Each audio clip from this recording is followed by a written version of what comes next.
Do you ever wish that you could bridge the communication gap between you and your pets? Well, Atlanta-based pet communicator Tim Link is here to help maybe fill those communication gaps. Absolutely. So what do you do exactly? Well, what I do is I have this gift to be able to communicate with the animals. So I have a connection, we'll call it a telepathic connection with the animals. I ask them questions. I work as a conduit. They give me information back, and I share it with the human companions, and that's how we go about doing it. When the information comes to you, is it kind of verbal, or how does it come through? It really depends on the animal. So each individual animal has their own personality, just like we do. Some of us are very flamboyant when we talk and move our hands and do a lot of gestures. Some are very silent. So with the animals, they're communicating in the same fashion, not necessarily hand gestures, but what they're doing is they're sharing pictures, words, colors, feelings, emotions.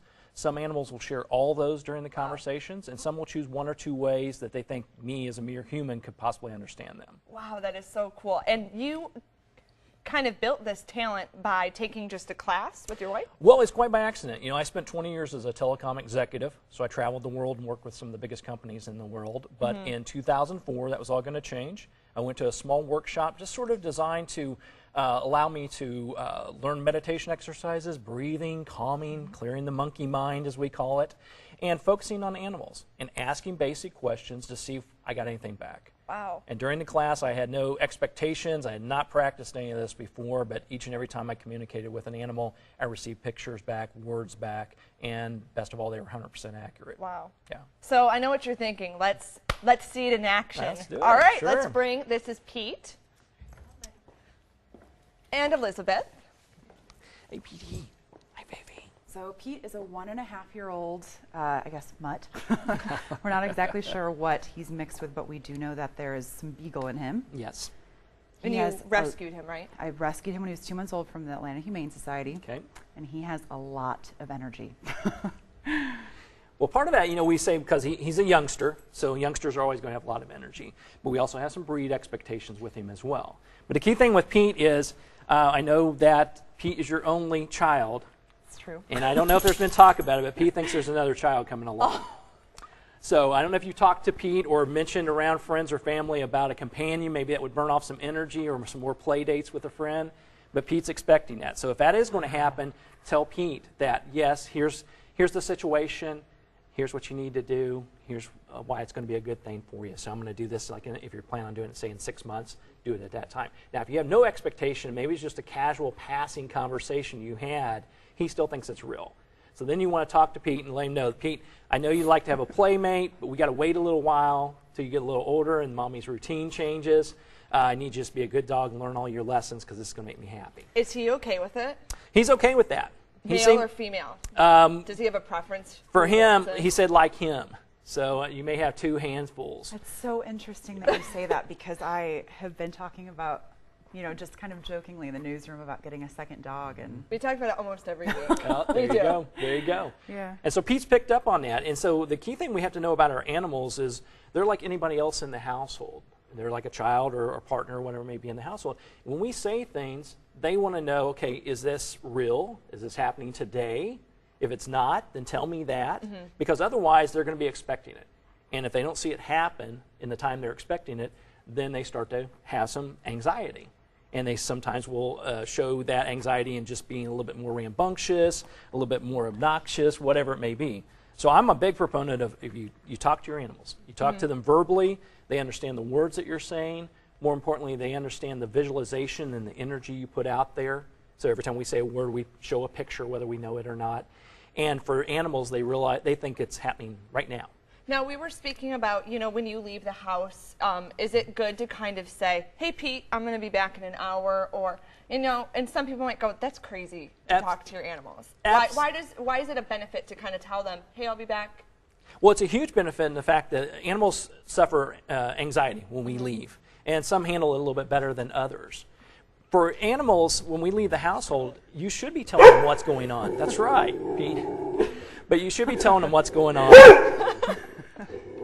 hey, Petey. He's got some anxiety right now. Yeah. That was the person that told you were getting a treat and you didn't get one, right? I see it now. Come here, Pete. Exactly. So going back to when you're leaving the house, always talk to your animals and let them know what's going on. But I always recommend doing it in a 3-part process. Oh, okay. Okay? You want to explain to them where you're going, when you'll be back, and don't be afraid to give them hours, of the day or how many hours you're going to be gone. And most importantly, what are you going to be doing while I'm gone?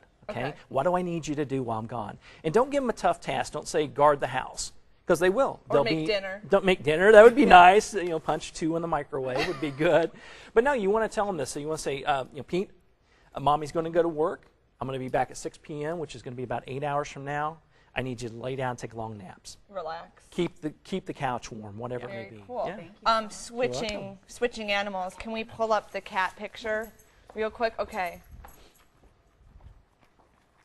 We're not able to. Oh, okay. There it is. There we go. All right. That's Mia and Mikey. Those are my cats.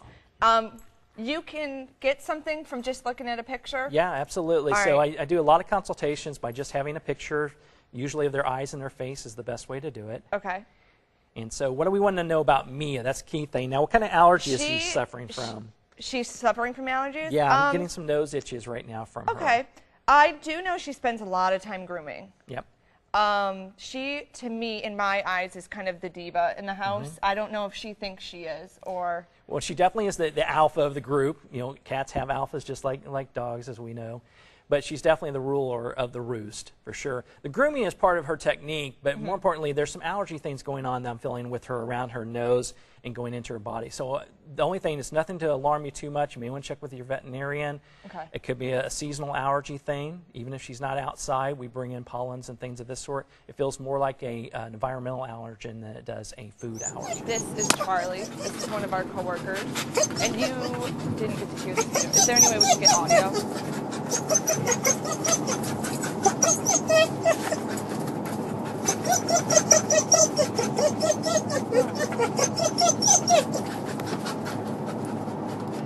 What do you pick up from Charlie? We're getting a lot more nervous energy from him. It's not an exciting energy. Of course, he does want to know where he's going and what's going on, so we want to explain that to him, just like when we talked about leaving the house, explaining things. Explain to Charlie where you're going and when we're going to be there and what's he to do when he gets there. But more importantly, he's got the anxiety. He doesn't know what to do with himself. It doesn't feel good, so I'm picking up some motion sickness as well. Okay. So we may want to check with our veterinarian to see if there's some things we can do when we're driving in the car for that. Ginger snaps are a great way to calm the stomach. Give him some ginger snaps ahead of time. Oh, okay. But it is definitely an anxiety type of thing. It would probably be a very good idea to give him a comfort zone. So if Charlie's, if he's used to the crate or used to a quiet zone at home, giving that in the automobile. Maybe like lay down a blanket or lay down a blanket, that make sure he's secure. To? So from a safety standpoint, we definitely want to make sure he's harnessed in and make sure he's secure. But even in the back area, if we could put some sort of a crate or some sort of an enclosure that's his zone. Because right now it doesn't feel good to him. He's very anxious and not about what's going on. The stomach's not feeling well to him.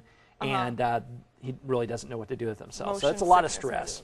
Yeah, doesn't feel well because of motion sickness, and there's the stress of not really knowing what he's supposed to be doing and where he's going. So talk to him ahead of time, and that's going to be the Comfort key. him a little bit before getting in the car. Exactly. Very cool. Yeah. So how can people, this weekend you're holding an event. Tell me a little bit about that event. Yeah, we're doing a grand opening of the Lanier Animal Hospital in Sugar Hill. Great new facility, has all the amenities, so come out. We're going to have games and face painting and balloons. I'm going to be doing consultations, 10-minute consultations with you and your pet. You can bring your dog or your cat or whatever animal you have out to the event. Bird, whatever you want to, or you can bring a picture of them. We'll do a consultation at the event. And all the proceeds go back to the Georgia SPCA. Very cool. Is there anything that, of course, bring them on a leash, anything else that they need to do to prep before meeting you to make it better? Best thing to do, if you have questions that you have, make sure you have them.